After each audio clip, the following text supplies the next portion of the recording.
हमारे पास जो total 5 units हैं, है ना, तो पांचों यूनिट्स के बारे में बात करेंगे। तो यहां पर सबसे पहले मैं आपको यह बता देता हूं कि इन पांचों यूनिट में सबसे इजी यूनिट कौन सी है, यानी कि यहां पर मैं आपको सीक्वेंस बताने जा रहा हूं, इजी टू हार्ड। तो ध्यान दीजिएगा, यहां पर देखिए, अगर मैं इन पांचों यूनिट की बात करूं तो यहां पर पांचों यूनिट में जो सबसे आसान यूनिट है वो यूनिट नंबर 4 है।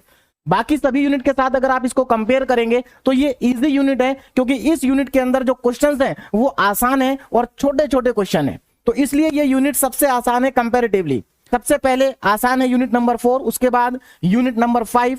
यूनिट नंबर 5 के बाद अगर मैं बात करूं तो यहां पर आप यूनिट नंबर 3 को कर सकते हैं। तो यहां पर ये सीक्वेंस रहेगा, सबसे आसान 4, उसके बाद 5, उसके बाद 3 एंड देन यूनिट नंबर 1, ये 4th नंबर पर आएगी। और सबसे जो कह सकते हैं जो कंपैरेटिवली सबसे ज्यादा टफ यूनिट है वो यूनिट नंबर 2 है। टफ क्यों मैं इसको कह रहा हूं, क्योंकि ये बहुत बड़ी यूनिट है, इसको करने में आपको समय ज्यादा लगेगा। तो ये तो मैंने आपको सीक्वेंस बताया इजी टू हार्ड, क्लियर है। अब यहां पर मैं आपको सीक्वेंस बताता हूं कि इन यूनिट को आपको किस सीक्वेंस में पढ़ना चाहिए।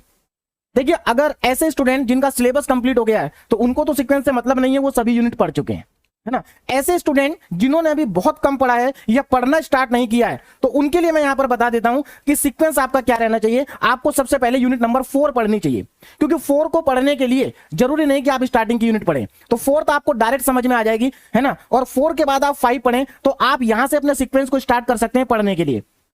पहले 4, उसके बाद 5, क्लियर है। और उसके बाद जो नेक्स्ट आपके सीक्वेंस में यूनिट आएगी वो 1। देखिए 1 2 3 को अगर आप सीक्वेंस में पढ़ेंगे तो ज्यादा अच्छा रहेगा, स्पेशली यूनिट नंबर 2 को 1 के बाद ही पढ़ना, तभी ज्यादा अच्छे से आपको समझ में आएगी। तो 1 2 3 4 एंड 5, तो ये आपका सीक्वेंस होना चाहिए पढ़ने का, रिवीजन करने का। सभी यूनिट के 1 शॉट वीडियो अवेलेबल हैं, उसके अंदर इंपॉर्टेंट क्वेश्चंस भी हैं, उसके अंदर पीवाईक्यूज भी हैं, मतलब एग्जाम में जो आपका आ सकता है वो सब 1 शॉट वीडियो के अंदर कंप्लीट है। तो यहां से आप 1 शॉट की प्लेलिस्ट ये देख सकते हैं, ये पूरी प्लेलिस्ट आपको मिल जाएगी, इसमें पांचों यूनिट कवर हैं। यहां से आप अपने इंजीनियरिंग मैथमेटिक्स 2 को अच्छे से तैयार कर सकते हैं।